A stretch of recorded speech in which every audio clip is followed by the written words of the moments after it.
estudiar el día de hoy específicamente, bueno, vamos a estudiar la corteza cerebral, que está constituida por los hemisferios, por los lóbulos cerebrales y también por las áreas, ¿no? Áreas cerebrales o también áreas corticales, ¿no? Que harían referencia a la misma a las mismas funciones.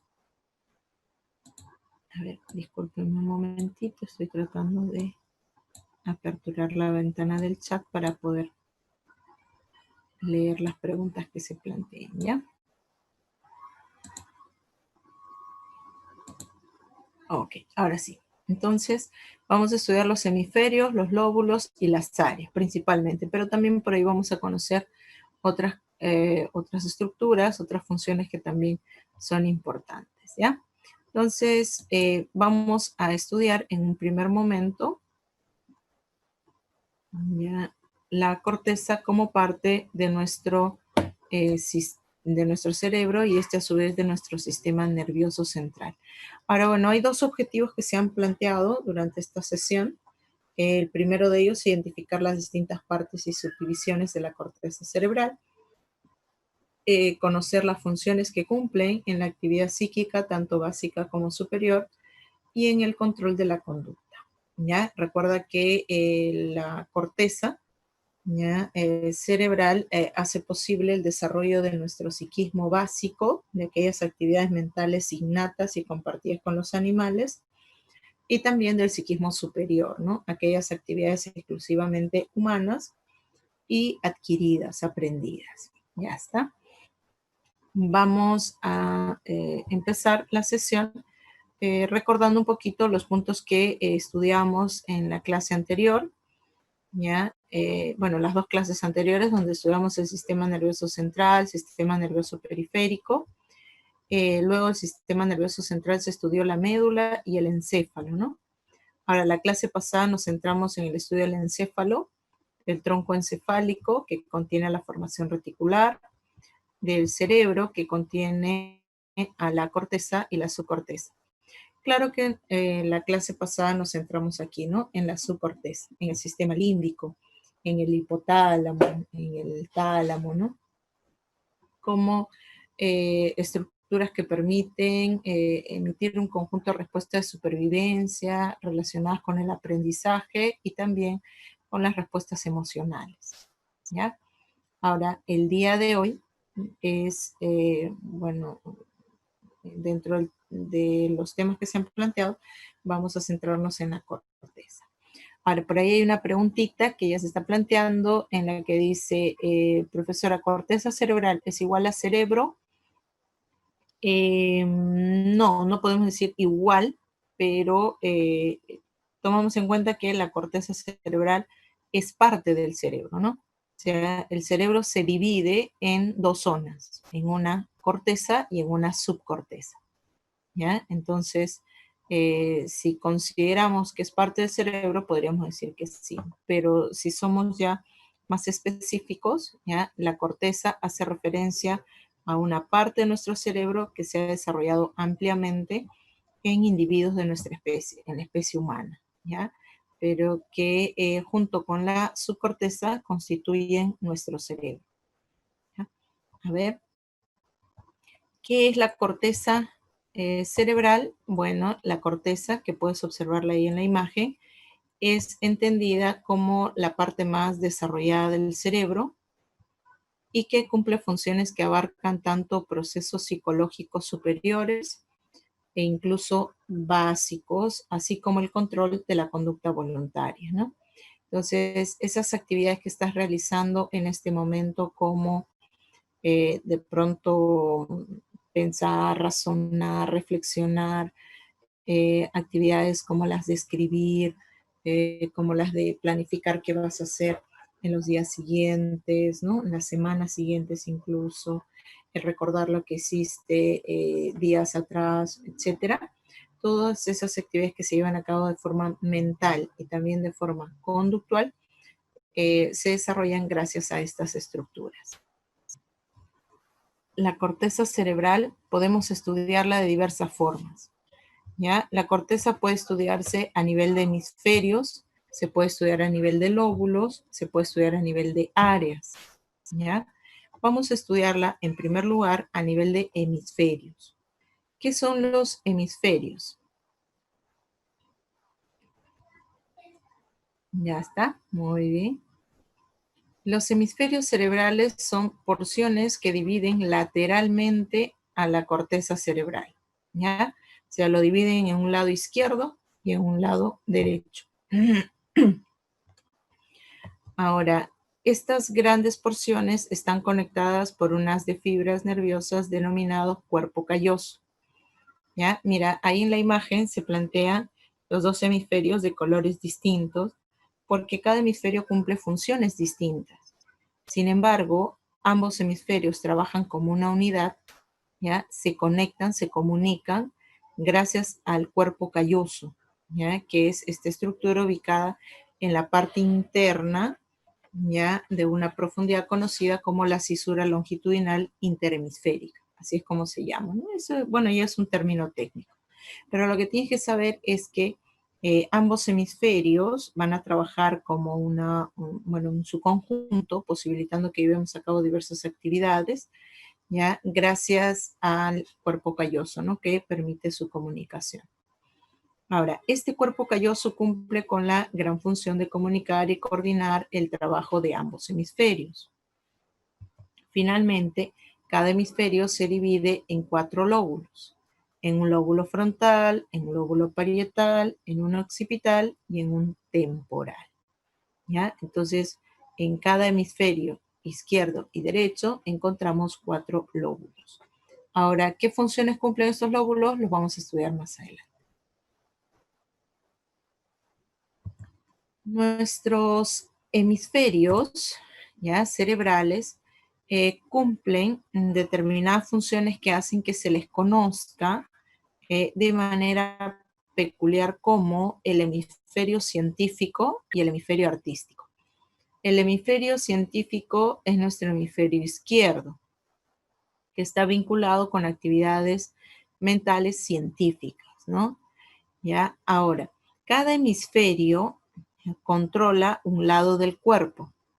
Y lo lógico sería que nuestro hemisferio izquierdo controle el lado izquierdo y que el hemisferio derecho controle el lado derecho. Sin embargo, no es así, no hay un control lógico o directo entre los hemisferios, sino por el contrario, hay un control opuesto. Eso quiere decir que tu hemisferio izquierdo va a controlar tu lado derecho, ¿ya? Va a controlar el movimiento de tu mano, de tu pierna, de tu pie derecho. Va a recibir información que proviene de tu ojo, de tu oído derecho, ¿ya?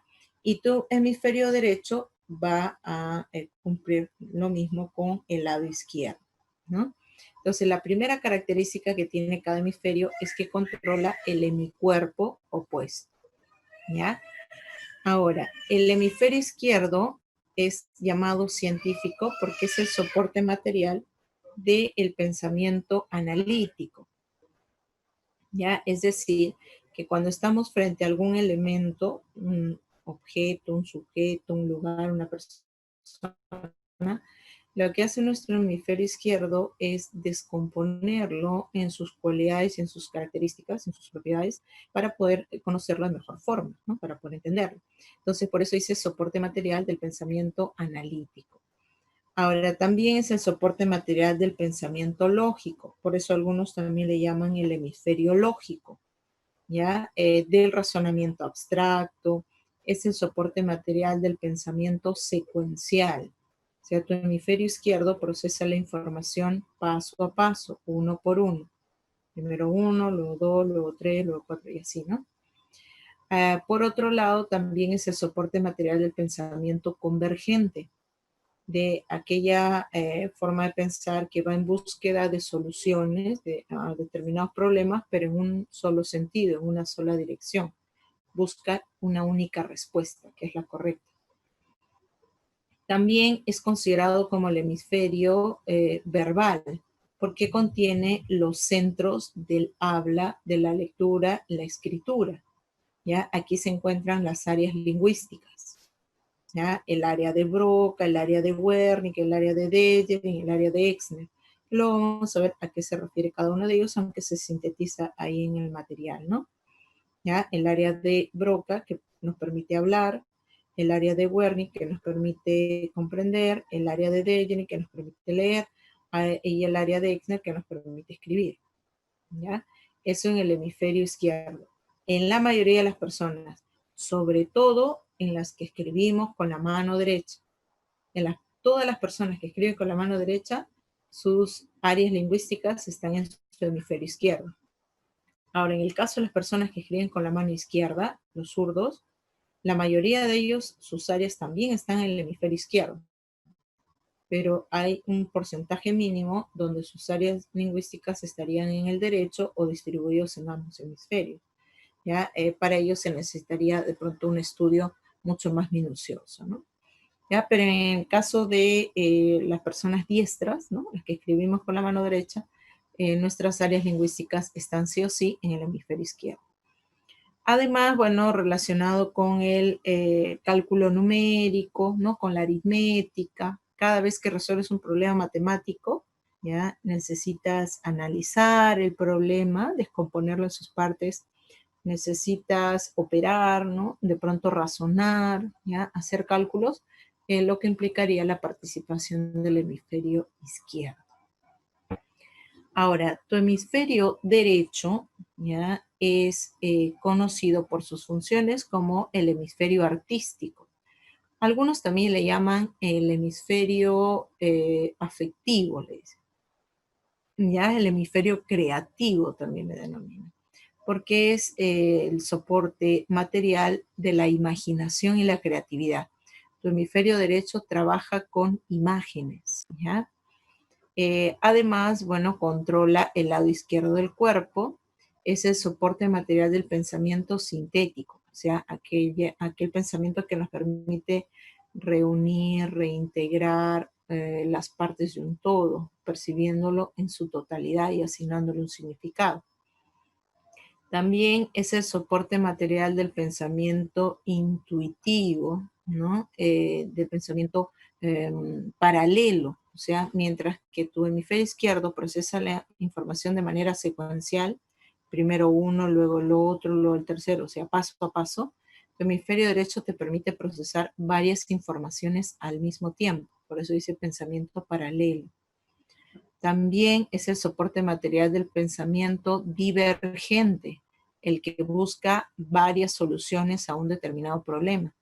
Y estas soluciones son originales, innovadoras, novedosas, ¿no? Por eso es que al hemisferio derecho también se le conoce como el hemisferio creativo, asociado con el pensamiento creativo, ¿no? Soporte material de la apreciación y comprensión musical, ¿ya? Entonces tu hemisferio derecho se activa cuando escuchas música, por ejemplo, cuando compones, cuando aprecias, valoras, ¿no? Las notas musicales. Ahora, soporte material del reconocimiento de formas, ¿no? O sea, tu hemisferio derecho te permite reconocer lugares, te permite reconocer rostros, te permite reconocer objetos, ¿no?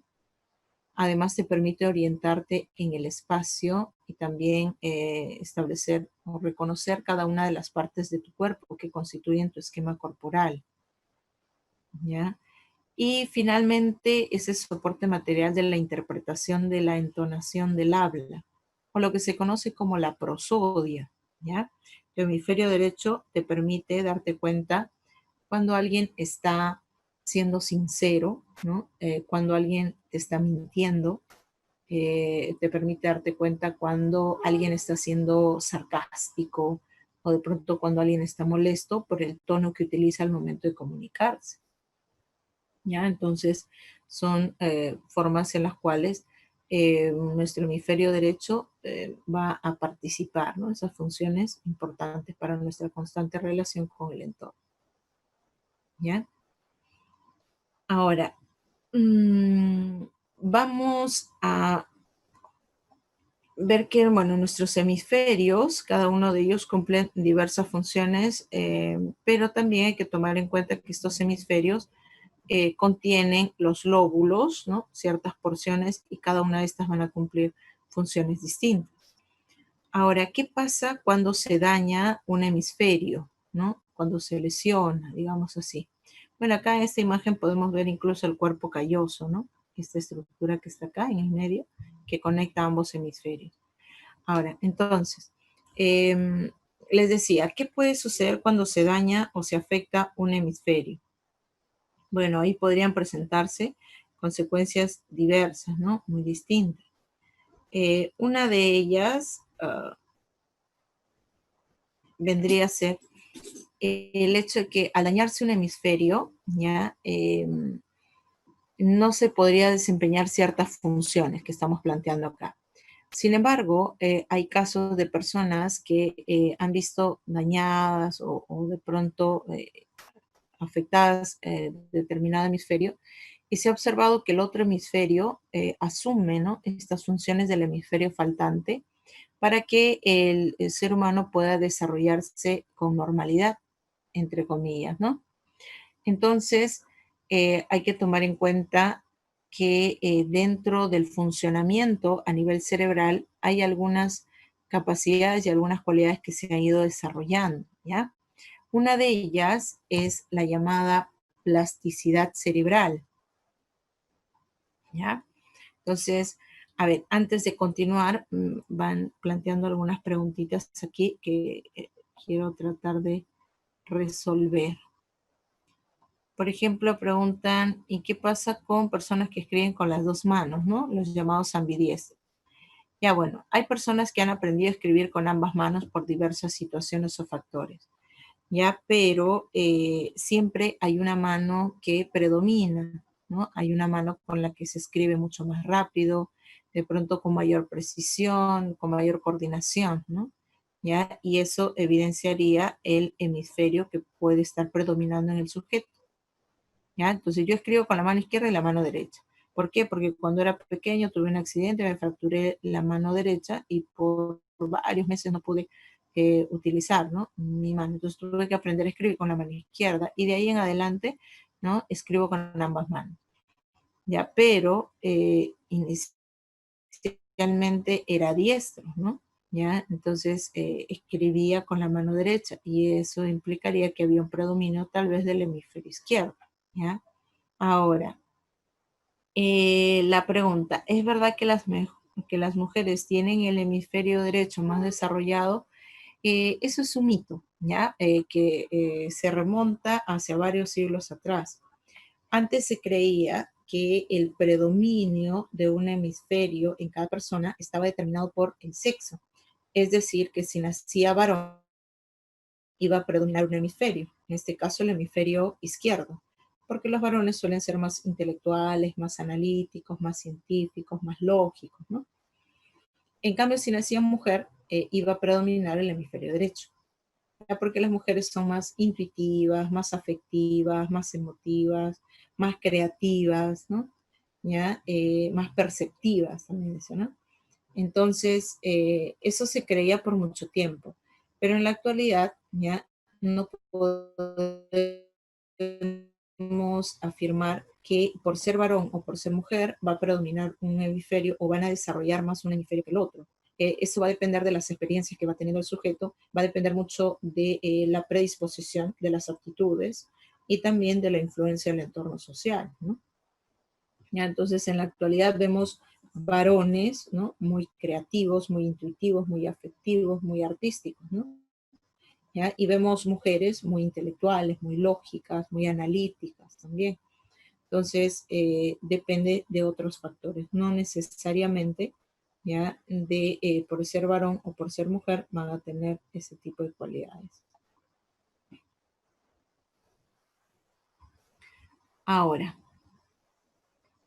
por ahí la pregunta, ¿qué era pensamiento analítico? Dice, ¿no? Bueno, el pensamiento analítico implicaría la capacidad para poder disgregar, descomponer un todo en sus partes para poder así conocer mejor la situación. O sea, por ejemplo, cuando resuelves un problema matemático, haces uso de tu pensamiento analítico para descomponer la pregunta en los datos que te dan, ¿no? Y luego para poder relacionarlos, para poder operar y finalmente encontrar una respuesta, ¿ya? Entonces sería un pensar mucho más lógico.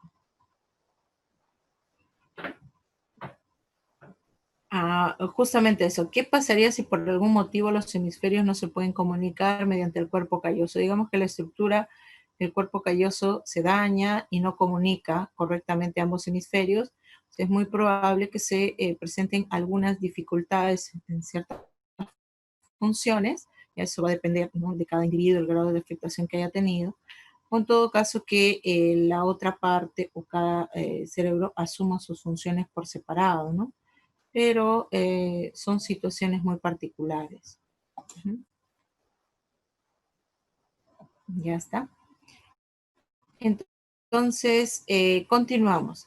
Les decía que han habido casos ya de personas en las cuales se han presentado ciertos problemas en uno de los hemisferios, y lo que ha sucedido es que el hemisferio o las estructuras que quedaban han asumido, ¿no?, esas funciones para que el individuo se siga desarrollando, entre comillas, con normalidad, ¿no? A esa capacidad se le conoce como plasticidad cerebral, ¿ya? Que bueno, aquí se define como la capacidad de las áreas cerebrales o de grupos neuronales de sustituir las deficiencias funcionales correspondientes a la lesión o enfermedad neurológica, ¿ya? Entonces, lo que hace es que algunas áreas o grupos de neuronas van a sustituir aquellas deficiencias, ¿no?, que se están presentando por la falta de ciertas estructuras, ¿no?, de cierto hemisferio, ¿ya? Debido a lesiones o enfermedades neurológicas. Por su conexión, gracias al cuerpo calloso y los ganglios basales, la plasticidad cerebral o neuroplasticidad es más probable cuando uno de los dos hemisferios es dañado en etapas tempranas de nuestro desarrollo. Entonces, para que la plasticidad cerebral se pueda desarrollar en mayor medida o de mejor forma, digamos así, mientras más joven, ¿no?, sea el sujeto que ha sufrido de pronto estas dificultades, mayor plasticidad cerebral se va a evidenciar. Ahora, en cambio, si se da a edad avanzada, ahí sí podrían presentarse algunas limitaciones. Un ejemplo de esta plasticidad cerebral se va a mostrar con el siguiente caso, ¿ya? Para ello voy a dejar de compartir este material y voy a compartir otro material.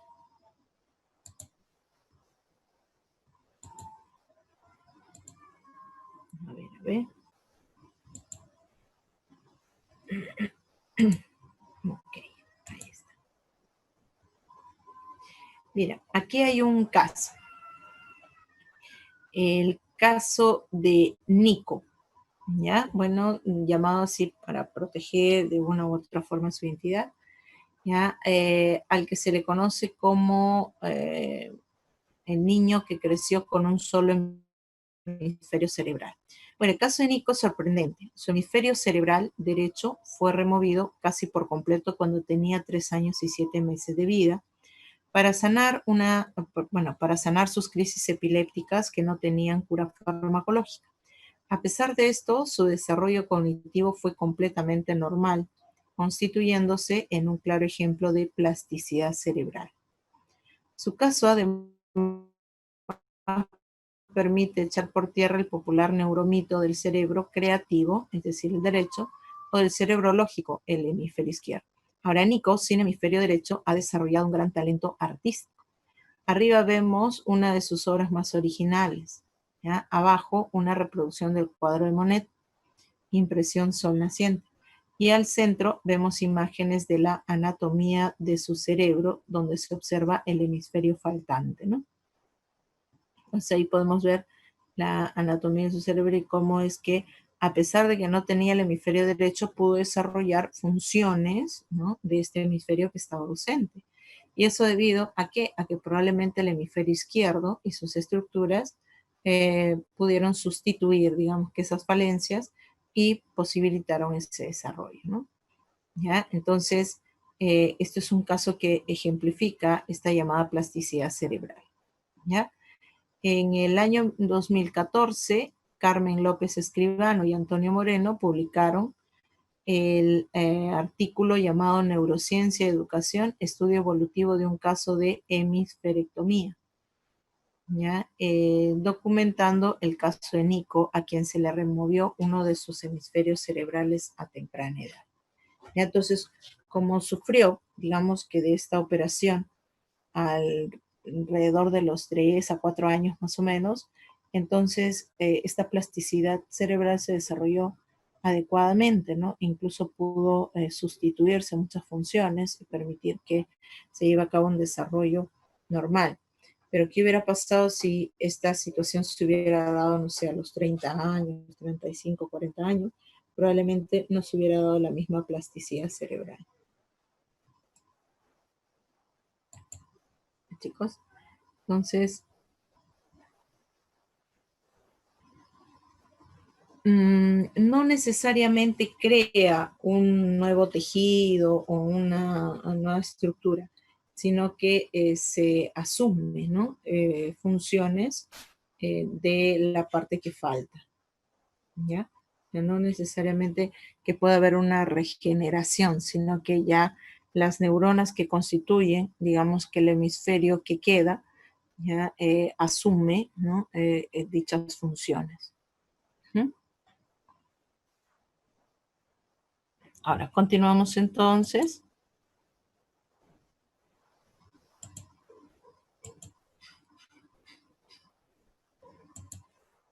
Ok. Compartimos el material donde nos habíamos quedado. Plasticidad cerebral, ¿no? Ya está. Ahora, además de los hemisferios cerebrales, es importante conocer cuáles son las funciones que tienen los ganglios basales, ¿no? Que, bueno, junto con el cuerpo calloso hace posible cierta comunicación entre la corteza y la subcorteza. Mira, los ganglios basales son un conjunto engrosado de tejidos neurales o neuronales ubicados en la profundidad de los hemisferios cerebrales, ¿ya? O sea, los ganglios basales están en lo más profundo de los hemisferios. Por su posición entre la corteza y la subcorteza, comunica a diversas estructuras de estas dos zonas. ¿Ya? Entonces, comunica estructuras de la corteza y de la subcorteza. Ahora, está formado por diversas partes, ¿no? Dentro de las cuales se encuentra el núcleo caudado, el putamen, el globo pálido, el núcleo subtalámico, la sustancia negra, ¿ya? Que son importantes ¿para qué? Bueno, para el control motor principalmente, ¿ya? Cumple una función fundamental en el control motor. También en el control emocional, también cognitivo, ¿no? ¿Ya? Tanto por su conexión con la corteza como con la subcorteza. Por eso es que tiene estas funciones. Ahora, ¿qué pasaría si se dañan los ganglios basales, ¿no? Las lesiones que afectan a estos núcleos, ¿ya? Control motor implica el control del movimiento de determinadas partes del cuerpo, ¿ya? Del movimiento, digamos que voluntario, que puede haber sido, que puede ser reemplazado por movimientos espontáneos involuntarios cuando se dañan o se afectan estas estructuras. Por ejemplo, ya para entender un poquito qué pasaría si se dañan estos ganglios basales o los núcleos, ¿no? Que constituyen los ganglios basales, podrían presentarse las siguientes consecuencias.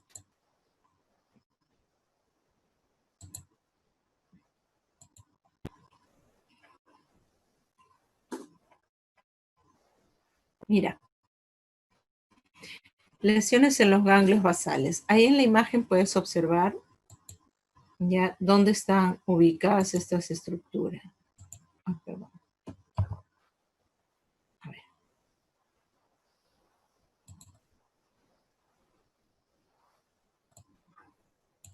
Ahí vemos de color más o menos rosadito, lila, ¿no? Cómo está ubicado estas estructuras, el ganglio basal. Ahora, dentro de los ganglios basales encontramos al globo pálido, al subtálamo, el putamen, la sustancia negra.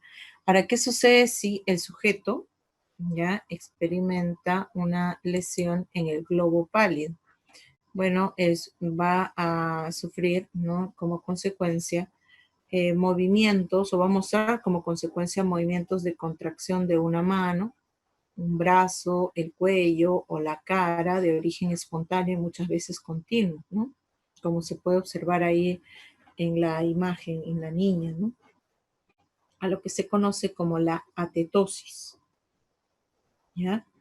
Ahora, lesiones en el subtálamo pueden provocar el llamado hemibalismo, que vendrían a ser movimientos de agitación súbitos de toda una extremidad, ¿ya? También lesiones en el putamen, ¿ya? Lesiones pequeñas, múltiples en el putamen, puede provocar corea, ¿no? Que vienen a ser los movimientos de lanzamiento en las manos, la cara y otras partes del cuerpo, ¿no? Como se puede observar ahí en la imagen. Y finalmente, lesiones en la sustancia negra pueden provocar rigidez, ¿ya? Asinesia y temblor, ¿no? Asociadas con la enfermedad de Parkinson, por ejemplo. Los movimientos involuntarios de las manos, de las piernas, por ejemplo, ¿no?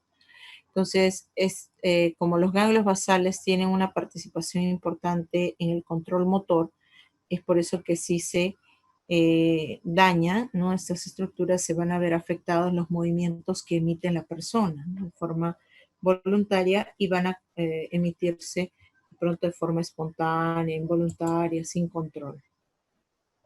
Ujú. Ya está.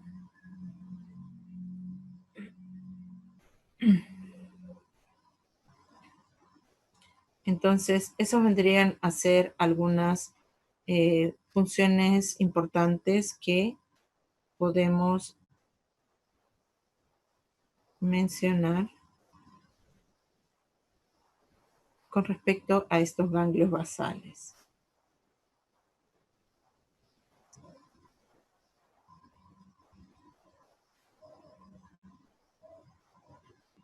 Bueno, en el caso del síndrome de Tourette, podría, ¿no? También evidenciar ciertas afecciones, ¿no? En zonas de nuestro sistema nervioso, pero pueden ser diversos, ¿no?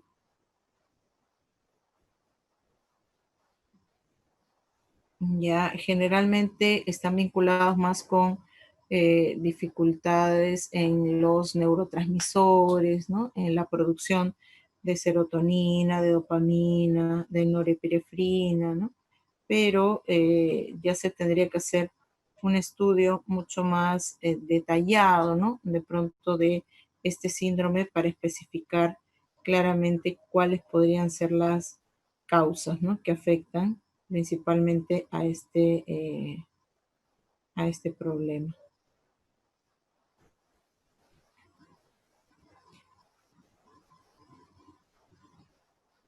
En la mayoría de los casos suele considerarse como, digamos que un problema de origen desconocido, que puede verse a diversas causas, ¿no? En algunos casos a estructuras a nivel cerebral, pero principalmente a nivel de neurotransmisores, ¿ya? Ahora, continuamos entonces con nuestra sesión, ¿ya? Y bueno, luego además de los ganglios basales, es importante, a ver,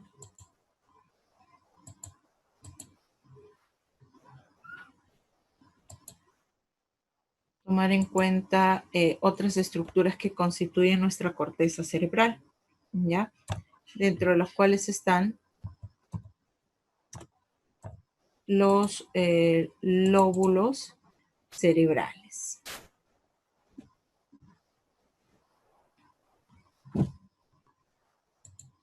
Ya, nuestros lóbulos cerebrales.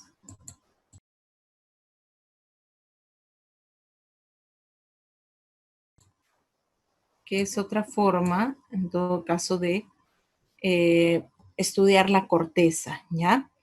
Cuando estudiamos los hemisferios, vimos que estos se dividen en 4 lóbulos, cuyo nombre se debe al hueso craneal que lo protege, ¿no? O sea, cada porción está protegida por el hueso craneal con el nombre que se menciona ahí, ¿no?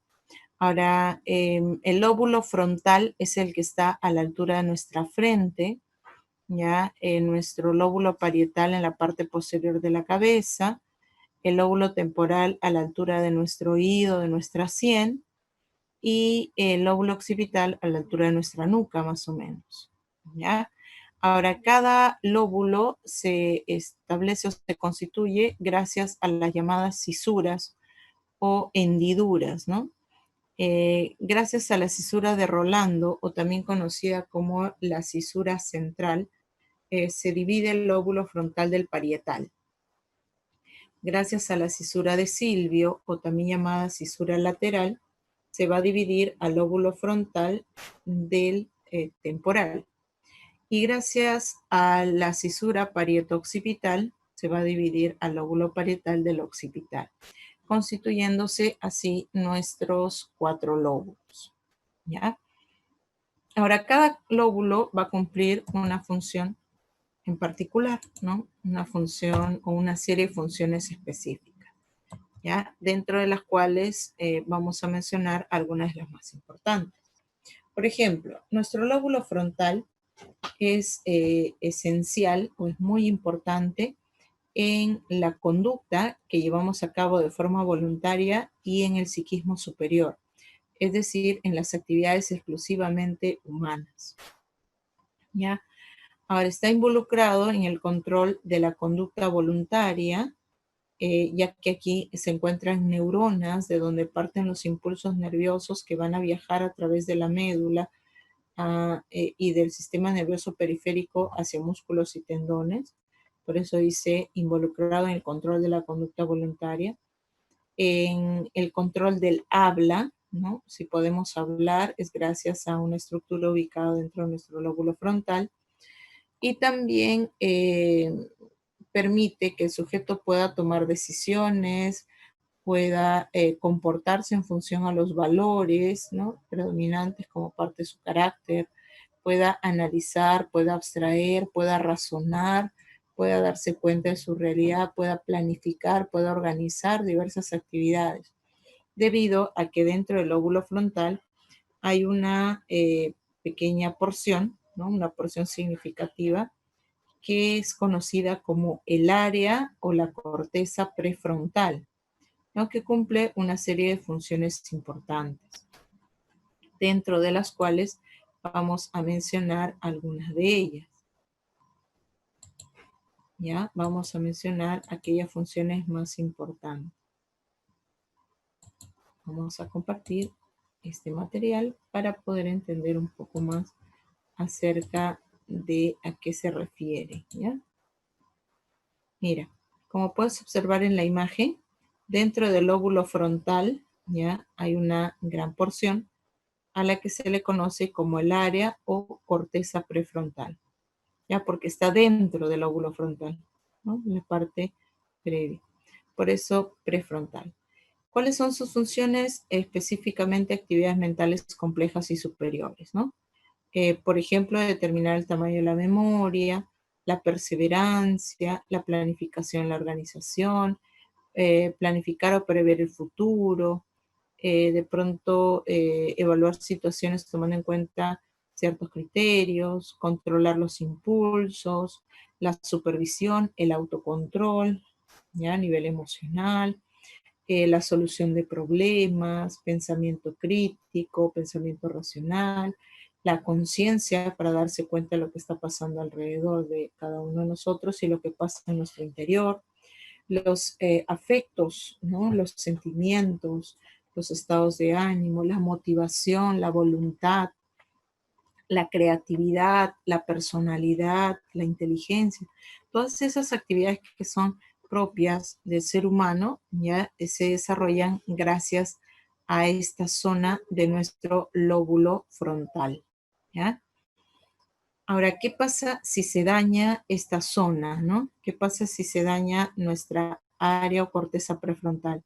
bueno, se va a ver afectada drásticamente la personalidad del individuo, del sujeto, su forma de comportarse, su forma de relacionarse con el entorno. ¿Ya? Un caso muy conocido que evidencia las consecuencias de lesiones en el lóbulo frontal y, para ser más específicos, en la corteza prefrontal, fue el caso de Phineas Gage, un joven obrero que sufrió un accidente en su centro de trabajo, ¿no? Se le atravesó una varilla de metal por su pómulo izquierdo y salió, ¿no?, por su área, bueno, el lóbulo frontal, afectando al área prefrontal. ¿Ya? Entonces, debido a un accidente laboral, su cráneo fue perforado provocando lesiones en su lóbulo prefrontal. ¿Ya? Ahora, luego de este accidente, la persona pudo recuperarse, o sea, no falleció, no murió porque ahí no hay control de funciones vitales. Sin embargo, su personalidad cambió radicalmente, ¿no? Se volvió irritable, ¿no? Renegaba por cualquier cosa, públicamente irreverente, era imposible razonar con él, se dejaba llevar por sus impulsos, por sus emociones, ¿no? De pronto tuvo serias dificultades para pensar de modo racional, ¿ya? Además perdió su habilidad para planificar, para establecerse metas, ¿no? Para proyectarse en función a objetivos, ¿ya? Y también, ya, también podríamos considerar ahí, a ver, perdón, ok, que bueno, su vida no fue la misma, ¿no? Luego del accidente, ¿ya? Cuentan que luego del accidente, cuando se recuperó y se le dio la oportunidad de volver a su trabajo, cómo se tornó irritable, irreverente, no razonaba, ¿no? Como antes, no mostraba esa responsabilidad, esa dedicación, esa perseverancia para salir adelante. Perdió el trabajo y bueno, se dedicó a viajar, ¿no?, por diversas partes de pronto del mundo, mostrando o contando el accidente que tuvo y que no había fallecido producto de ese accidente, ¿no? O sea, como considerándose algo excepcional o en todo caso podríamos considerarlo también como algo sobrenatural, digamos así, ¿no? Ujú. Ahora, por ahí había preguntas como, por ejemplo, le extirparon una parte de su cerebro. Bueno, en el caso de Phineas Gage no fue extirpado una parte de su cerebro, sino que hubo un impacto, una afección que se le dio, ¿no? Ya no se precisa si tuvieron que extirparle determinada porción, pero sí afectó gravemente a su forma de ser, su personalidad. Probablemente cuando se practicaban anteriormente las llamadas lobotomías podrían afectar sin querer o sin darse cuenta ciertas zonas a nivel cerebral y por eso es que afectaba el comportamiento del individuo luego de las cirugías o de las operaciones que se daban, ¿no? Ya en la actualidad, bueno, por los estudios constantes que se dan a nivel científico acerca del cerebro, es que podemos saber cuáles son funciones importantes que cumplen cada una de estas estructuras. Pero se han dado muchos casos, ¿no?, en la antigüedad que por tratar de curar determinado problema de salud terminaban dañando, afectando otras estructuras y eso se volvía de pronto, digamos que perjudicial, ¿no?, para la vida del individuo. ¿Ya? Entonces, eso con respecto a lesiones que pueden afectar a nuestra área, bueno, a nuestra área o corteza prefrontal en todo caso, ¿no? ¿Ya? Ahora, frente a la pregunta, ¿la lobotomía todavía existe? Bueno, si se entiende como incisiones que se practican dentro de un lóbulo o en uno o más estructuras de estos lóbulos, en la actualidad como parte de los estudios todavía se pueden estar practicando, pero tomando en cuenta ciertos conocimientos, ¿no? Dependiendo de la dificultad que pueda tener el sujeto, aunque en muchos casos se practican ya, pero en personas fallecidas, digamos así, ¿no? Entonces, continuamos, ¿ya? Además de nuestro lóbulo frontal, ay, perdón, vamos a continuar aquí. Nuestro lóbulo frontal que contiene, ¿ya? El área prefrontal, hay otras estructuras que también están estrechamente vinculadas, ¿no? Con el lóbulo frontal, incluso con el parietal como parte de la corteza y con estructuras de la subcorteza. Una de ellas, ¿ya? Una de estas estructuras es la corteza cingulada o el giro cingulado, ¿ya? Esta estructura es conocida como el interfaz o la conexión entre lo cognitivo y lo afectivo, ¿no? ¿Ya? Es aquella estructura que trata de conectar ambas actividades mentales, lo que pienso con lo que siento. Ahora se encuentra en la zona central del cerebro, actuando como cinturón, dice. De ahí el término cingulado del cuerpo calloso, ¿no? O sea, actúa como cinturón del cuerpo calloso, como que recubre eso alrededor, ¿no? Está interconectada con el lóbulo frontal, con el parietal, con regiones motoras primarias y suplementarias. A su vez conecta a la subcorteza con la corteza. Ahora, ¿cuáles son las funciones que tiene el giro cingulado, ¿no? O la corteza cingulada? Bueno, dentro de sus funciones está detectar y monitorear errores, ¿ya? Se encarga de la detección y monitoreo del error, se encarga también de la toma de decisiones, de mantenimiento de la atención sin distracción, que podría ser de la concentración, de la flexibilidad en las tareas, de las operaciones mentales u objetivos, ¿no? Que se va trazando el sujeto. Además, participa en el control deliberado de conductas, ¿no? Cuando dice control deliberado implica el control intencional de conductas, de los pensamientos, de los afectos, ¿no? Dentro de ellos el estado de ánimo, las emociones, de las motivaciones, ¿no? Para planificar, para establecerse metas. Y movimientos, dice, ¿no? Motivación e inicio del movimiento corporal voluntario, inicio del habla. Que son funciones importantes. Es por eso que cuando se daña, ¿ya?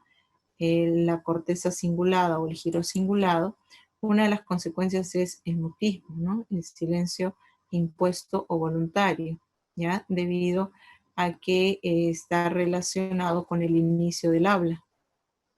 Y entonces cuando una persona no puede hablar o en todo caso no se comunica por medio del habla, podríamos inferir que tal vez hay alguna afección en el giro cingulado, aunque también podría deberse a otros daños en otras zonas, ¿no? Ahora, la ecopraxia, que viene a ser la imitación involuntaria, la distracción, serían consecuencias de daños en la corteza cingulada. También puede provocar hipocinesia, que implicaría movimiento corporal lento, o tal vez asinesia incluso, que es la incapacidad para iniciar un movimiento, ¿ya? O en todo caso también podría sufrir de apatía, que es el desinterés y falta de motivación o entusiasmo. La abulia, que implica la falta de voluntad o de energía para hacer algo o para moverse, ¿no? Entonces, esas vendrían a ser algunas funciones y de pronto consecuencias de lesiones en esa corteza cingulada o en el llamado giro cingulado. Nuestro lóbulo parietal está a cargo de la orientación espacial, el esquema corporal y percepción de lateralidad, o sea, de uno de los lados, ¿no? Del cuerpo puede ser. Procesa las sensaciones que tienen como receptor a la piel, es decir, la sensación de contacto, de presión, de textura, de temperatura, y la sensación de gusto, ¿no? Gustativa, sabores, y kinestesia, movimiento del cuerpo, se desarrolla a nivel de esta parte de nuestra corteza, ¿ya? Nuestro lóbulo parietal nos permite orientarnos en el espacio, por lo tanto, llegar a algún lugar con algunas indicaciones o algunas referencias, ¿no? Hay algunas personas que fácilmente pueden llegar a algún lugar con un croquis, por ejemplo, o con simplemente una dirección o alguna indicación que se le da. Ya, tal vez en alguna oportunidad, por ejemplo, te han dicho, te han invitado a la casa de algún amigo, ¿no? Que no conocías y te dicen, ah, pero para llegar a mi casa es fácil, mira, te tomas tal carro, te bajas en tal paradero, caminas 2 cuadras a la derecha, 1 cuadra a la izquierda, luego 1 cuadra a la derecha vas a encontrar un parque, cruzas un parquecito, esa es mi casa. Ahí vas a ver una casa de tercer piso, ¿no? Color verdecito, esa es mi casa. Entonces, con esas indicaciones tú puedes llegar, porque tú sabes cuál es tu derecha, cuál es tu izquierda, ¿no? Delante, detrás, arriba y abajo. Cuánto amerita 1 cuadra, cuánto es media cuadra, cuántos son 2 cuadras, ¿no? Entonces, ¿y eso por qué? Porque te orientas, ¿no? Espacialmente, ¿ya? Y de eso se encarga tu lóbulo parietal. También permite que reconozcas cada una de las partes de tu cuerpo, ¿no? Y sepas cómo se denomina. Tú sabes dónde está tu mano, tu pie, tu codo, tu hombro, tu rodilla, dónde están tus muslos, tus pantorrillas, ¿no? Derecha, izquierda, ¿ya? Y eso es gracias a tu parietal también, ¿no? Que tiene como una especie de mapa de cada una de las partes de tu cuerpo, ¿ya? Ahora, lesiones que afectan al parietal pueden afectar al reconocimiento del esquema corporal. Se han dado casos de personas que reconocen solo un lado de su rostro nada más, ¿no? Por lo tanto, si es varón, suele afeitarse un lado del rostro nada más. Y cuando le preguntan, ¿ya te afeitaste? Sí. Dice, "¿No? ¿Toda la cara ya te afeitaste? Sí, dice, porque solamente reconoce ese lado. El otro lado no lo reconoce a pesar de que está viéndose en el espejo. Ya, digamos que considera o reconoce solo un lado, ¿no? ¿Ya? Y bueno, lo mismo ha sucedido con respecto al cuerpo. También hay personas que reconocen un solo lado del cuerpo. ¿Ya? Entonces, eso evidenciaría funciones del lóbulo parietal. Por otro lado, en tu parietal se recibe información que proviene de tu sentido gustativo y de tu sentido cutáneo, ¿no? Es decir, de la piel, ¿ya? Por eso es que para que puedas captar el dolor, la temperatura, la textura, el contacto, la presión, ¿no? Es necesario que el impulso nervioso llegue primero al tálamo, la zona de relevo sensorial, y luego se envíe al parietal, ¿ya? Además, aquí hay neuronas que reciben información que provienen del gusto también, para poder captar sabores, ¿no? Lo dulce, lo agrio, lo amargo, lo salado, es posible de ser registrado y procesado en esta parte de nuestro cerebro. ¿Ya? Entonces, esas vendrían a ser ¿ya? Características o funciones importantes referidas a este lóbulo. ¿Ya? Ahora, nuestro lóbulo temporal, ya por otro lado, cumple funciones en la memoria de largo plazo, porque, bueno, permite registrar y almacenar información, ya, en esta parte, ¿no? En todo caso, de nuestra corteza cerebral. Ya, a nivel de corteza, el lóbulo temporal es importante para el funcionamiento de nuestra memoria, ¿ya? Sobre todo para el almacenamiento, la conservación y la memoria a largo plazo. Y a nivel de subcorteza participaría el hipocampo, ¿no? Como estructura fundamental referida a la memoria. ¿Ya? Ahora, también el lóbulo temporal cumple funciones importantes en la comprensión de mensajes escuchados, ¿no? Es decir, en la comprensión de lo que los demás nos dicen. ¿Ya? Por otro lado, también aquí hay neuronas que reciben información que proviene tanto de nuestro oído como de nuestro olfato y también hace posible el equilibrio espacial también, ¿no? Por nuestros receptores auditivos, ¿no? Que nos permiten también orientarnos, ¿no? ¿Ya? Entonces, esas serían algunas funciones importantes del lóbulo temporal, ¿ya? Permite almacenar información en la memoria de largo plazo, permite comprender lo que los demás nos dicen y además nos permite captar olores, sonidos, ¿no? Y mantener un equilibrio, ¿no? A nivel espacial.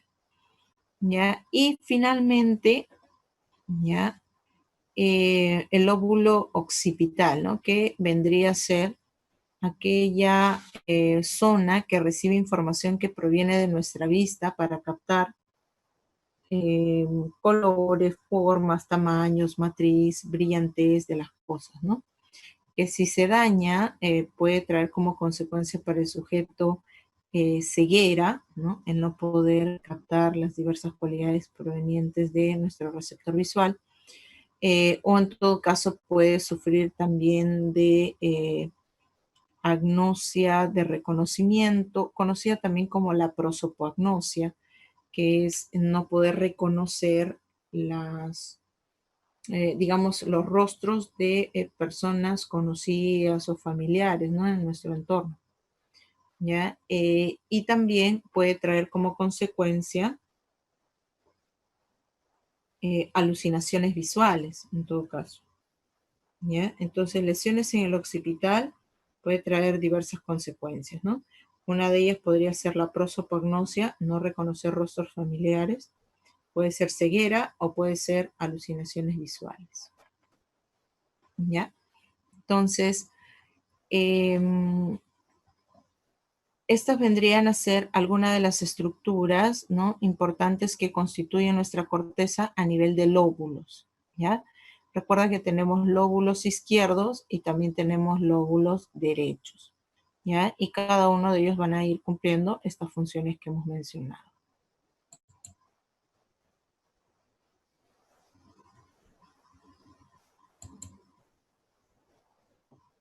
Ahora, con respecto al síndrome de Tourette, ya habíamos conversado un poco acerca de qué estructura se puede ver dañada. Principalmente hay afecciones en los neurotransmisores, ¿no? Ahora, decir la parte del cerebro específica que se debe haber dañado, no podríamos precisar. En todo caso, se tendría que hacer un estudio médico, un estudio clínico, ¿no? Para ver qué zona con mayor digamos, notoriedad se puede haber visto afectada, ¿no? Pero tengo entendido que las causas, ¿no? De este síndrome generalmente se asocia con los neurotransmisores, ¿no? Dificultades en la producción, la regulación de estos neurotransmisores, ¿ya? Ahora, ¿qué hemisferio está relacionado con las emociones? Bueno, si hablamos de emociones, eso implicaría más la participación del sistema límbico. Pero si hablamos de, digamos que sentimientos, por ejemplo, ya, eso vendría a ser, digamos que más el hemisferio derecho, al cual se le conoce como el hemisferio afectivo, ¿no? ¿Ya? Pero si hablamos de hemisferio relacionado con las emociones, no, pues las emociones tienen como base biológica el sistema límbico, más a nivel de subcorteza. En cambio, el hemisferio como es corteza, ¿no? Soporte material de funciones o de actividades mentales superiores o complejas, estaría más vinculado con los sentimientos, ¿no? Los estados de ánimo, las pasiones, y por ahí estaría más relacionadas con el hemisferio derecho. Ujú. Ya está. Ujú. Entonces, esos vendrían a ser algunas características que podemos considerar dentro de los lóbulos y los hemisferios. Ahora, con respecto a nuestra corteza, además de lóbulos, ¿ya? Nuestra corteza contiene áreas, ¿ya? Las áreas cerebrales son, digamos que porciones de neuronas ubicadas en determinadas partes de la corteza, ¿ya? Que tienen, digamos que diversas funciones. Por eso dice, las áreas cerebrales, o también llamadas áreas corticales, se refieren a aquellas zonas localizadas del cerebro encargadas de diversas funciones. ¿Ya? Ahora, hay tres áreas, ¿no? Cerebrales que cumplen funciones específicas, ¿ya? ¿Cuáles son esas áreas? Bueno, hay áreas sensoriales, hay áreas motoras o motrices y hay áreas asociativas o de asociación, ¿ya? Y vamos a ver cuáles son las funciones que cumple cada una de estas áreas.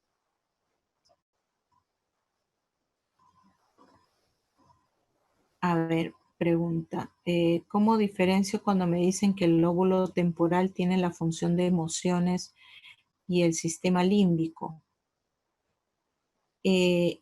Lo que pasa es que el lóbulo temporal ya a nivel está conectado con una serie de estructuras subcorticales, ¿no? Dentro de las cuales está la amígdala, está el hipocampo, por ejemplo, ¿no? ¿Ya? Entonces, ¿cómo voy a diferenciar? El lóbulo temporal no participa propiamente en funciones de emociones, sino que como está conectado con estas estructuras subcorticales, ¿no? Podría estar vinculado, por ejemplo, con la amígdala por la memoria emocional, digamos, ¿no? Ya, pero si hablamos de las respuestas emocionales propiamente, implicaría participación del sistema límbico.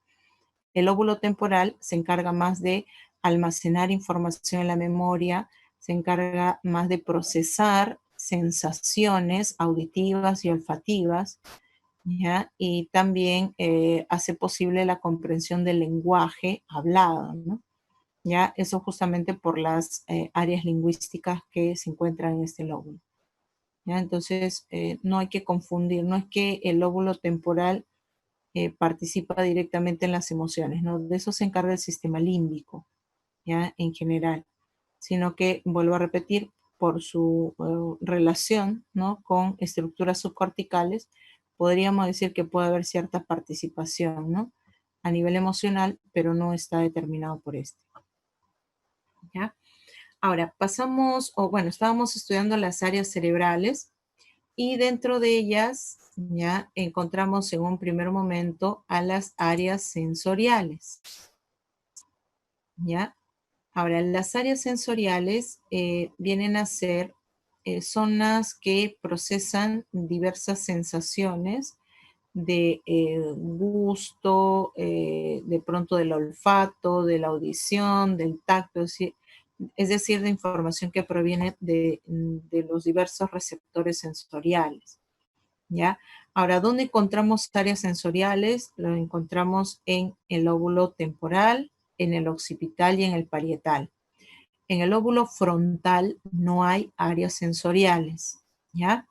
Como puedes observar ahí en la imagen, encontramos áreas sensoriales, encontramos neuronas que reciben información del sentido cutáneo, en este caso de la piel, aquí en el lóbulo parietal, ¿no? ¿Ya? Entonces, información que proviene de la piel, que cubre todo tu cuerpo, ¿ya? Va a recibir, en todo caso, dichos impulsos aquí. Primero el tálamo, ¿no? El tálamo recibe información que proviene de la piel y luego lo va a enviar aquí al parietal, ¿no? A las zonas o las áreas somatosensoriales o las áreas sensitivas. Somato significa cuerpo, sensorial, sentido, ¿no? Entonces, el órgano sensorial que cubre todo el cuerpo es la piel. Entonces, la información que proviene de la piel tiene que llegar primero al tálamo y luego al parietal para que se pueda captar la textura, el contacto, la presión, el dolor, el movimiento del cuerpo, por ejemplo.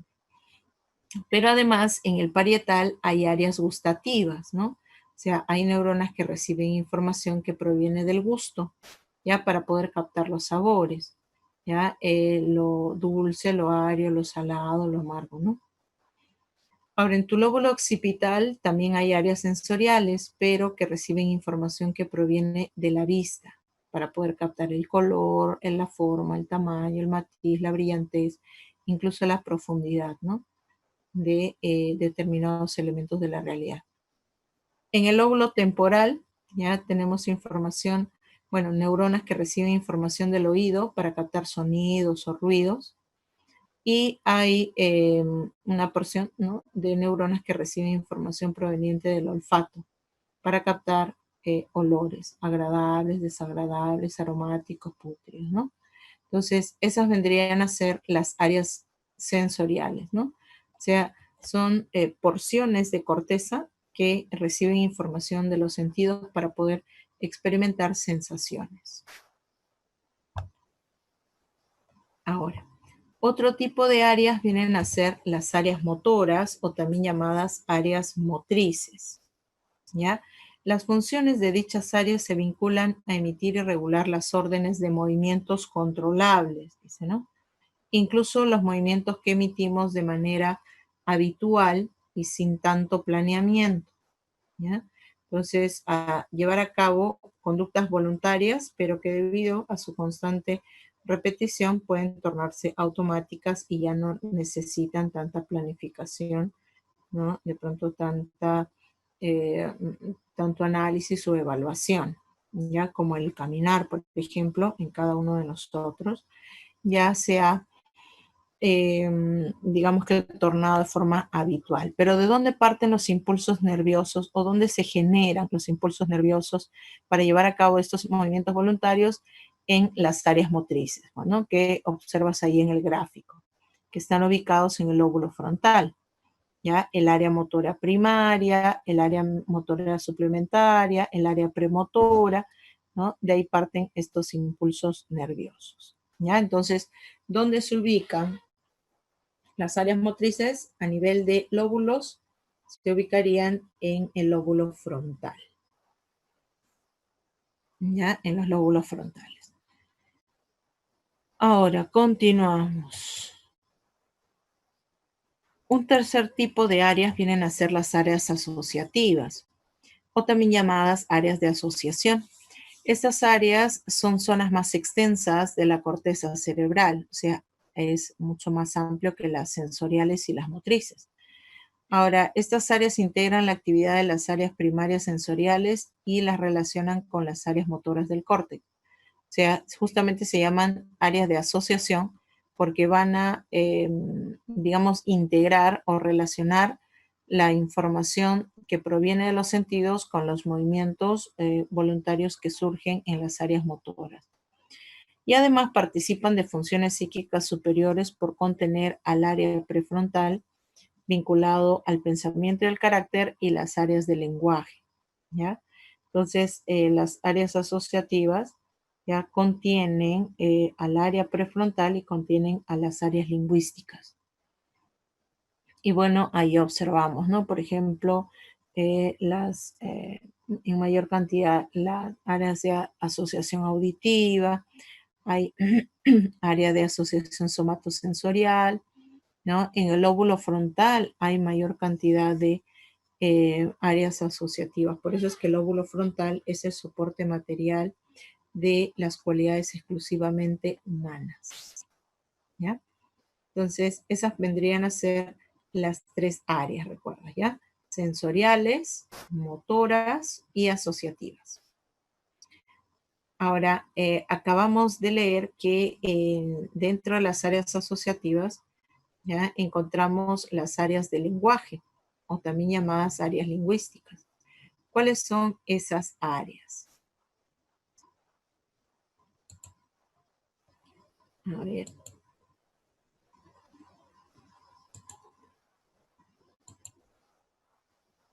Aquí están, ¿no?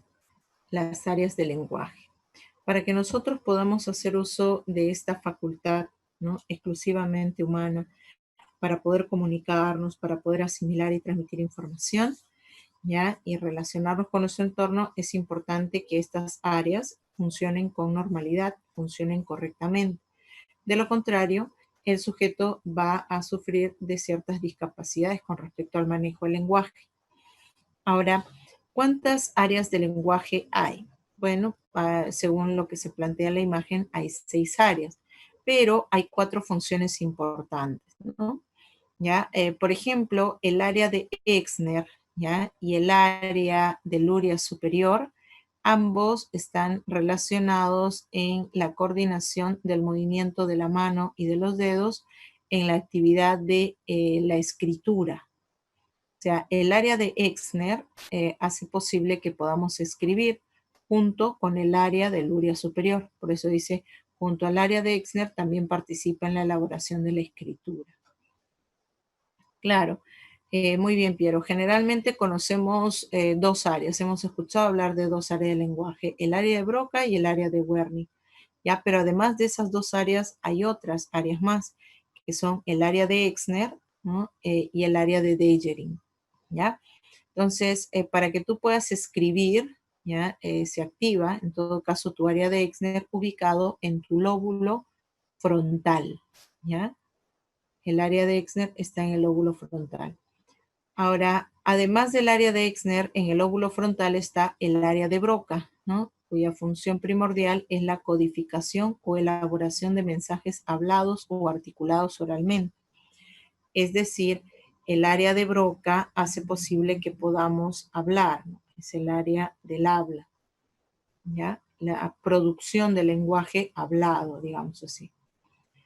Junto con el área del lurio inferior, ¿ya? Entonces, ambos intervienen en esta conducta exclusivamente humana que es hablar, ¿no? Expresar nuestras ideas, nuestros sentimientos, nuestras necesidades o nuestros deseos, nuestros pensamientos en general, ya a través del lenguaje hablado. El área de Degery ya es aquella zona que está ubicada en el lóbulo entre el occipital y el parietal, básicamente, ¿no? ¿Ya? Pero principalmente en el occipital. Esta área integra e interpreta un texto o mensaje escrito, por eso es considerado como el centro de la lectoescritura. ¿Ya? El área de Degerin sería el área de comprensión del lenguaje escrito, ¿ya? O sea, comprender lo que leo, ¿no? Y el área o el centro de Wernicke es aquella zona ubicada en el temporal que nos permite decodificar o comprender mensajes hablados, ¿no? El área de comprensión del lenguaje hablado. O sea, para que tú entiendas lo que los demás te dicen, ya tienes que hacer uso de esta área, ¿ya? Del área de Wernicke, o en todo caso que esté funcionando con normalidad, ¿no? Que esté funcionando adecuadamente, ¿ya? Entonces, esas vendrían a ser las diversas áreas lingüísticas, ¿no? Y recuerda que estas áreas se encuentran en el hemisferio izquierdo, o sea, serían parte de los lóbulos izquierdos, ¿ya? Occipital, temporal, parietal, frontal, izquierdo. En la mayoría de las personas, ¿ya? Sobre todo las que escriben con la mano derecha. Ahora vuelvo a repetir, en el caso de las personas que escriben con la mano izquierda, también pueden estar ubicadas, ¿no? En el hemisferio izquierdo o podrían estar ubicadas en el hemisferio derecho o incluso distribuidos en ambos hemisferios. En el caso de las personas zurdas, se tendría que hacer ya una evaluación mucho más personalizada para identificar dónde se ubican sus áreas de lenguaje, ¿ya? En cambio, en las personas que escribimos con la mano derecha, sí o sí, nuestras áreas lingüísticas están en los lóbulos izquierdos, ¿ya? En el frontal, temporal y occipital izquierdo.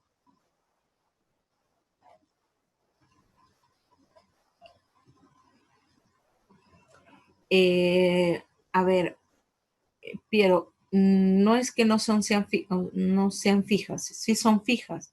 En quienes no están fijos es en las personas zurdas, ¿ya? O sea, en las personas diestras, las que escribimos con la mano derecha, sus áreas lingüísticas están en el hemisferio izquierdo, ¿no? En los lóbulos izquierdos, sí o sí.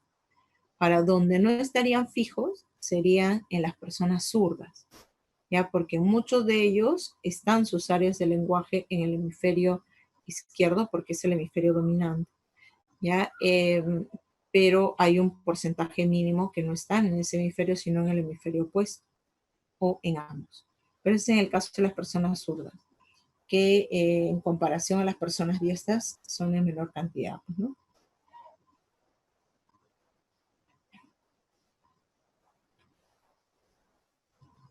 No, en todo caso nacen, ¿no? Con la ubicación de sus zonas del lenguaje, ¿no? A nivel orgánico nacen, en todo caso, con la ubicación. ¿Ya? Frente a esa pregunta, ¿el ser zurdo provoca el cambio de posición o nacen así? No, la persona nace con sus centros de lenguaje ya eh, en determinados hemisferios, que luego se va a manifestar en la mano preferente que utilizamos para poder escribir, ¿no? Cuando aprendemos. Exacto. Muy bien. Ya está. Ahora, ¿qué pasaría si se dañan las áreas del lenguaje? ¿No? ¿Qué podría suceder si se dañan las áreas del lenguaje? Bueno, van a sufrir muy bien de discapacidades para poder desarrollar el lenguaje adecuadamente, ¿ya? Y a esas discapacidades se les conoce como las afasias, ¿ya? Las afasias vienen a ser la pérdida o alteración de la capacidad de producir o de comprender el lenguaje, ¿no? De forma general, debido a lesiones cerebrales, ¿no? Principalmente el sistema nervioso central, producidas después de la adquisición del lenguaje o en el transcurso del mismo, ¿ya? O sea, las afasias pueden producirse después de que ya adquiriste el lenguaje o cuando se está adquiriendo el lenguaje.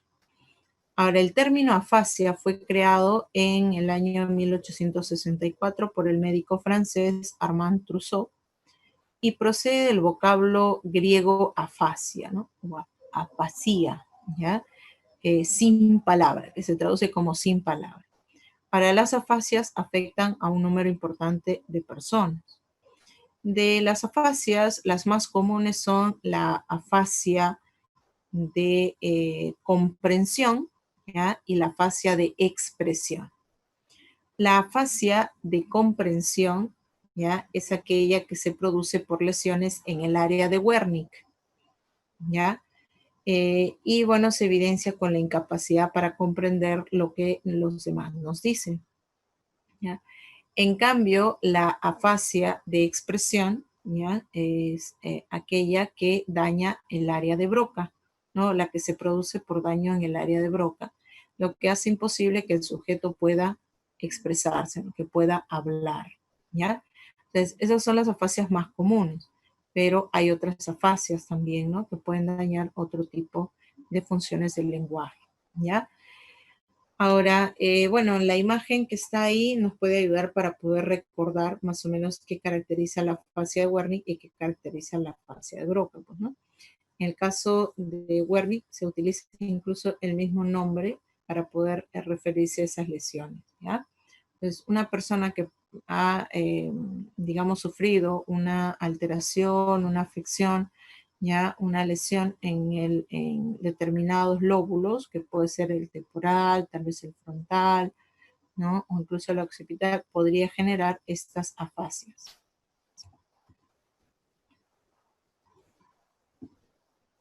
Ahora, por ahí me parece que hay dudas, preguntitas. Voy a aperturar un ratito.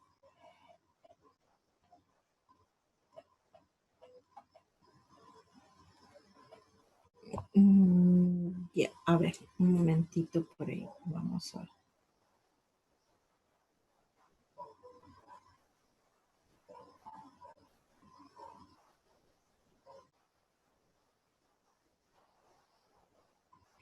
En todo caso de la dislexia, ya podría estar más afectada el área de Deggering probablemente, ¿no? Porque se entiende como la alteración de la capacidad de leer, ya por la que se pueden confundir o se pueden alterar el orden de las letras. Entonces, pero en ese caso estaríamos hablando de afecciones probablemente en el área de Deggering, ¿no? ¿Ya? Ahora, en el caso de los mudos, ¿ya? Ahí tendríamos que evaluar ciertas situaciones, ¿no? Porque a qué se debe el mutismo, se tendría que ver cuál es la causa. Hay muchas personas que, o sea, son mudos porque no pueden hablar, pero no es porque no tengan la capacidad para poder expresarse o para poder entender, para poder leer, para poder comprender. Lo que no pueden es articular o verbalizar, o sea, se tendría que ver, tal vez ahí hay un daño más fisiológico, ¿no? Más orgánico que referido al manejo del lenguaje. Por eso no necesariamente una persona muda o que no pueda hablar es porque tenga alguna lesión en el área, ¿no? De Broca de Wernicke. Muchos de ellos, ¿no? Digamos que pueden expresarse, lo que no pueden es verbalizar o articular porque hay ciertas disfunciones a nivel orgánica, ¿no? Entonces tendría que evaluar ello. Kinestesia significa movimiento. O sea, cuando hablamos del lóbulo parietal y la kinestesia, se refiere a que en esta zona ya se recibe información proveniente del movimiento de nuestra estructura corporal, ¿ya? O sea, para experimentar la sensación de movimiento al caminar, al correr, al saltar, ya la información o los impulsos nerviosos tienen que llegar al parietal, ¿no? A las áreas somatosensoriales. Ujú. Sí, bueno, kinestésico, kinestésica, kinestesia, sinestesia, está referido a movimiento. Ya, entonces la sensación de movimiento se experimenta cuando impulsos nerviosos que provienen de nuestros músculos, de nuestros tendones, debido a nuestra actividad física, llegan a las áreas somatosensoriales del parietal, ¿no? Ahí es donde captamos el movimiento. ¿Ya está? Entonces, eso vendrían a ser ya algunos aspectos importantes a resaltar. ¿Ya? Bueno, continuamos entonces con nuestro material inicial. Y en síntesis, ¿no? Que hemos estudiado el día de hoy, la corteza cerebral, ¿no? Que se divide en los hemisferios cerebrales, el hemisferio izquierdo o el científico, y el hemisferio derecho o artístico, ¿ya? También nuestra corteza se va a dividir en los lóbulos, en el lóbulo frontal, ¿ya? Que contiene áreas motoras, por ende participa en los movimientos voluntarios, que contiene al área de Broca y el área de Exner, que son áreas lingüísticas, y el área de Broca para poder articular o hablar, y el área de Exner para poder escribir. Además que contiene al área prefrontal que nos permite llevar a cabo diversas actividades exclusivamente humanas, complejas y superiores, ¿no? Como planificar, organizar, planear, supervisar, controlar, tomar conciencia de cada uno de nosotros, establecernos metas, objetivos, etc. Nuestro lóbulo parietal nos permite orientarnos espacialmente, reconocer cada una de las partes de nuestro cuerpo y además recibe información que proviene de nuestro gusto y de nuestro cuerpo en general, ¿no? De la piel que cubre todo nuestro cuerpo. El lóbulo occipital recibe información que proviene de la vista para poder captar colores, formas, tamaños, ¿no? Y si se daña, bueno, puede presentarse o experimentarse ceguera o por ahí la incapacidad para reconocer ciertos objetos, reconocer lugares, reconocer personas, porque puede... Y el temporal, bueno, se registra y almacena información en la memoria, se recibe información que proviene del oído y del olfato. Además, permite comprender el lenguaje hablado porque contiene al área de Werner, ¿no? ¿Ya? Recuerda que el lóbulo occipital contiene al área de Dejery. Ahora, finalmente, las áreas cerebrales, hemos estudiado las áreas sensoriales que reciben información de los sentidos, ¿ya? Las áreas motrices, de donde parten impulsos para llevar a cabo movimientos voluntarios, y ambos se van a relacionar, se van a vincular o integrar gracias a las áreas asociativas, ¿no? Ya que incluyen las áreas lingüísticas, las áreas del lenguaje, por ser facultades exclusivamente humanas, ¿no? Como las de la lectura, la escritura, el habla, la comprensión, ¿no? Del lenguaje.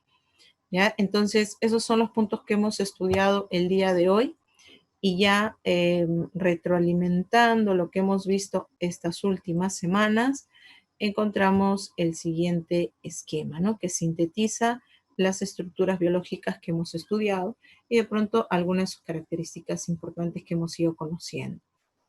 ¿Ya? Nuestro sistema nervioso es considerado la base biológica del psiquismo humano, que tiene como unidad anátomo-funcional a la neurona, que se divide en un sistema nervioso central y en un sistema nervioso periférico.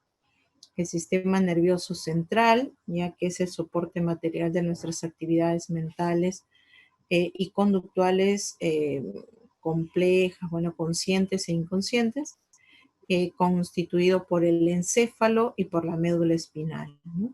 Ahora, el encéfalo, que contiene al tronco encefálico, ya que está dividido en el mesencéfalo, en la protuberancia y el bulbo raquídeo, además de la formación reticular.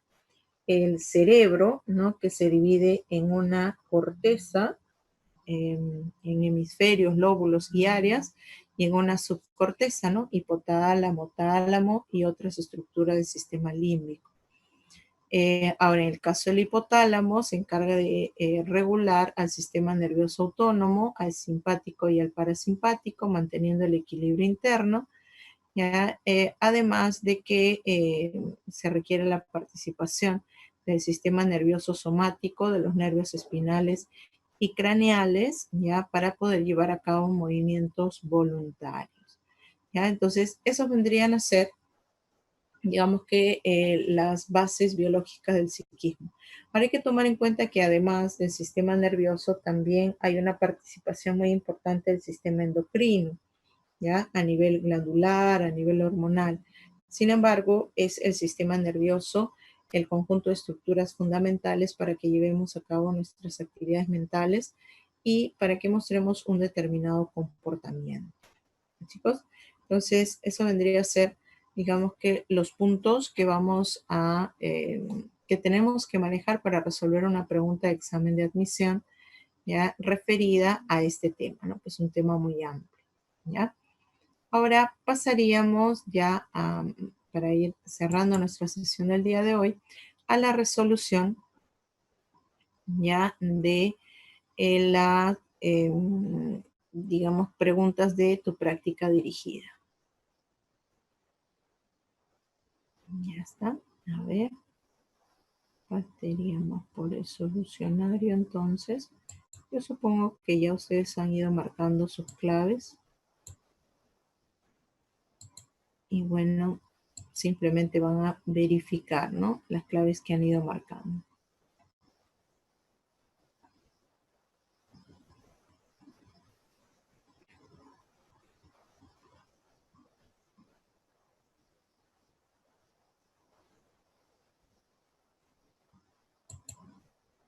Bueno, el tema del día de hoy ha sido bases biológicas del psiquismo y la conducta 3.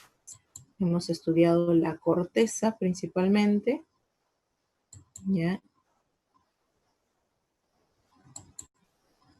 Y bueno, ahí tenemos a la primera pregunta.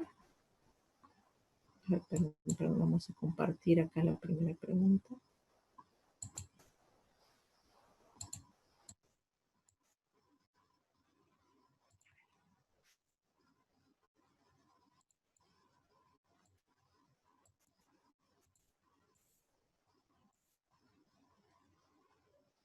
Ok, ahora sí.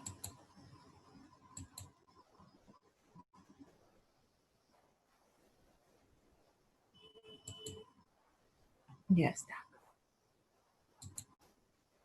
A ver, espero por ahí las claves, ¿no? Bueno, las claves que consideras más correctas referida a este primer enunciado, ¿no? Donde te hablan del caso de María, una estudiante que se pregunta por lo que quiere hacer en su vida futura y a qué se quiere dedicar. Para ello evalúa en qué situación se encuentra, trazándose metas viables, dice, ¿no? Según el enunciado, ¿qué región cerebral le permite a María Luisa llevar a cabo dichas actividades mentales? Bueno, la primera que descartaríamos podría ser área de Broca, ¿no? Porque el área de Broca se encarga de, o en todo caso, posibilita la expresión del lenguaje hablado, ¿no? O sea, el hablar, el comunicar, el articular, ¿no? En las palabras. Sistema límbico también, porque es el centro emocional, el cerebro emocional, ¿ya? Y el lóbulo temporal también, porque estaríamos hablando de registrar, almacenar información en la memoria, ¿no? O más de procesar información auditiva, olfativa, o de la comprensión del lenguaje. Entonces, la única alternativa que nos quedaría respecto a, digamos, qué se quiere dedicar, qué va a ser de su vida futura. Todas esas son actividades complejas, ¿no? Como las de la planificación, el establecimiento de metas, la evaluación, ¿ya? Por eso, efectivamente, como se plantea por ahí, implicaría la participación del área o de la corteza prefrontal. ¿Ya? Mira, aquí vemos el sustento. Dice, el lóbulo frontal contiene el área prefrontal o córtex prefrontal, el cual es un área que le permite al ser humano la realización de procesos cognitivos superiores, como la reflexión profunda que se hace cuando planificamos nuestro futuro y plantearnos metas de vida. Por lo tanto, la clave sería barco. Muy bien. Ya está. Bueno, aquí vemos ya algunas imágenes importantes para poder ubicar en todo caso al área prefrontal, aquí de color verdecito, y también de pronto nos permite ir anticipándonos, planificando, organizando qué actividades seguir para poder alcanzar lo que nos proponemos. Ahora pasaríamos a la pregunta número 2, donde dice Irene sufrió un accidente automovilístico que le trajo como consecuencia una marcada dificultad para decodificar la palabra hablada e interpretar los sonidos de la voz humana. En pocas palabras, no se puede comprender lo que los demás le dicen, no puede interpretar la voz de otros, ¿no? Entonces, según el caso anterior, es muy posible que se haya dañado el óvulo, ¿no? Que se ha visto afectado según el enunciado, el área de Wernicke, ¿no? O el centro de Wernicke. ¿Y dónde se ubica el centro de Wernicke? ¿Recuerdas? ¿En el frontal, en el parietal, en el temporal o en el occipital? Muy bien, chicos. Se encuentra en el temporal, ¿ya? Es en nuestro lóbulo temporal donde encontramos, ¿ya? Al área de Wernicke. Bueno, cuando hay un accidente, por ahí una lesión que afecta, ¿no? Estas áreas lingüísticas pueden provocar estas consecuencias, ¿no? Entonces, aquí vemos el sustento, ¿ya? En este caso debemos entender la decodificación como el entendimiento que hacen las personas de aquello que leen o escuchan. Irene ya no es capaz de entender lo que escucha, lo cual indicaría que ha sido afectado principalmente el lóbulo temporal, porque ahí se ubica el centro o área de Wernicke, ¿no? Comprensión del lenguaje hablado.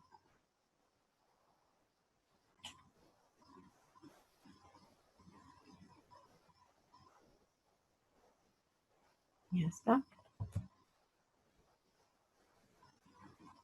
Bueno, ahí vemos la ubicación del lóbulo temporal y adentro de ellos se encontraría el área de Wernicke. Pregunta 3. Celia es una abogada que ha sufrido una lesión en una estructura cerebral denominada giro cingulado, ¿ya? O la corteza cingulada. Señale cuáles serían las posibles consecuencias de dicha lesión. Bueno, si recuerdas, el giro cingulado tiene una participación importante en la detección de errores, ¿no? ¿Ya? También participa, en todo caso, en la iniciativa, de pronto en la conducta motivada, en el pensamiento, ¿no? Por ende se habla de la motivación, ¿no? De la conciencia. Y por eso es que la alternativa 1 sería correcta, la alternativa 2 también, porque estamos hablando de lesiones, ¿no? Entonces va a afectar estas funciones. Ahora, si ha habido una lesión, habrán algunas facultades que aumenten, ¿no? En mayor medida va a disminuir, afectarse. Entonces no va a haber un aumento en actividades, sino lo que sucedería, por el contrario, sería una disminución, ¿no? Porque ha habido una lesión.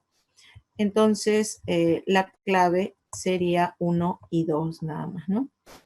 Bueno, el caso del primer enunciado sería correcto porque el cingulado identifica y corrige un error. En la 2, correcto también porque el cingulado está vinculado con el inicio de movimientos voluntarios del cuerpo y de la boca, de estados de ánimo, de interés, de voluntad, de motivación. Por lo tanto, si se daña, va a disminuir o va a haber incapacidad para llevar a cabo estas actividades. Y en la 3 sería incorrecto porque si está dañado el cingulado, no permitiría la planificación o iniciación de actividades, ¿no? Entonces, por eso la clave sería avión. Muy bien, por ahí han ido dando su clave. Ya está. Bueno, pasamos a la siguiente pregunta.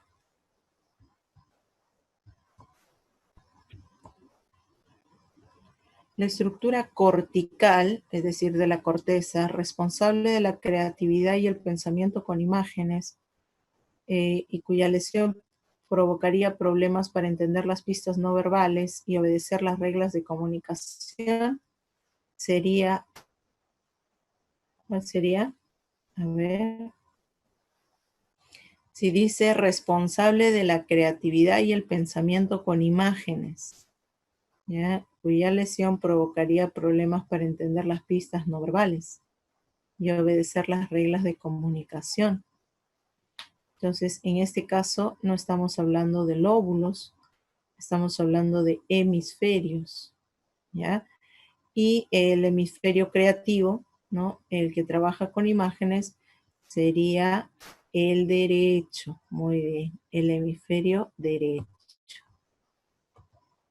¿Ya? El hemisferio derecho como el hemisferio artístico, creativo, innovador, y el que trabaja con imágenes, ¿no?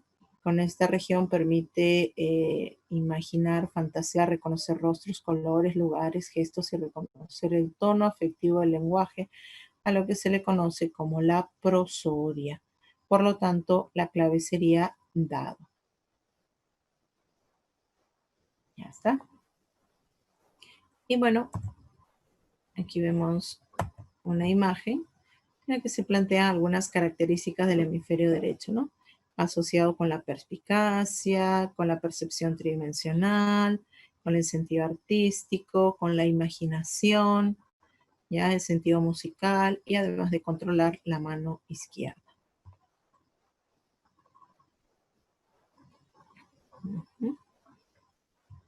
Y bueno, finalmente en la pregunta 5 nos topamos con una pregunta de examen de admisión. Ya, en este caso la Universidad Nacional Mayor de San Marcos, tomado en el año 2017, bueno, tomado en 2016, porque si hablamos de 2017-1, es el examen de admisión tomado en septiembre del 2016, en la que se planteaba respecto al funcionamiento cerebral, el lado izquierdo del cerebro controla el lenguaje y regula también el uso preferente de la mano derecha. Asimismo, el lado derecho ejerce control sobre el modo en que percibimos la interrelación de las cosas en el espacio, ¿no? Lo anterior se explica por el principio de, bueno, de todas las alternativas, aquella que más estaría vinculada con el enunciado sería la especialización, ¿no? Está poniéndose énfasis, pues está resaltando la especialización de cada hemisferio, o sea que cada hemisferio cumple funciones distintas, ¿no? Y a esa especialización se le llama lateralización, ¿ya? Lateralización hemisférica, ¿ya? Entonces, gracias a los estudios neuropsicológicos se desprende la idea de que las funciones hemisféricas son de carácter complejo. Es por ello que a lo largo de la evolución, los hemisferios cerebrales humanos, en sus diversas actividades, poco a poco han ido especializándose, a tal punto que se asocian actividades específicas para cada hemisferio. A esto se le denomina lateralización hemisférica. Por lo tanto, la clave sería dado. Chicos, entonces ahí vemos, bueno, una imagen que expresa justamente las características de estos hemisferios, ¿no? Hay un hemisferio más intelectual, más cerebral, digamos así, ¿no? Donde priorizan actividades mentales, en cambio un hemisferio más afectivo, más creativo, más emotivo, ¿no? Por eso ahí los gráficos que representan. Ahora, en cada uno de nosotros suele predominar un hemisferio, ¿no? Ya sea el izquierdo o el derecho, pero eso depende, bueno, como mencionábamos a inicio de la clase, depende de nuestras experiencias, depende de cierta predisposición también a nivel orgánica, ya que ambas bases se complementan, ¿no? Lo biológico con lo social, para que el sujeto pueda manifestar cierto predominio a nivel del hemisferio. Y bueno, una vez conocidas las funciones que cumple cada de estos hemisferios, podemos desarrollar actividades que lo estimulen, ¿no? Si es que tenemos interés en alguno de ellos en mayor medida, ¿no? Entonces, hasta ahí, chicos, nos quedaríamos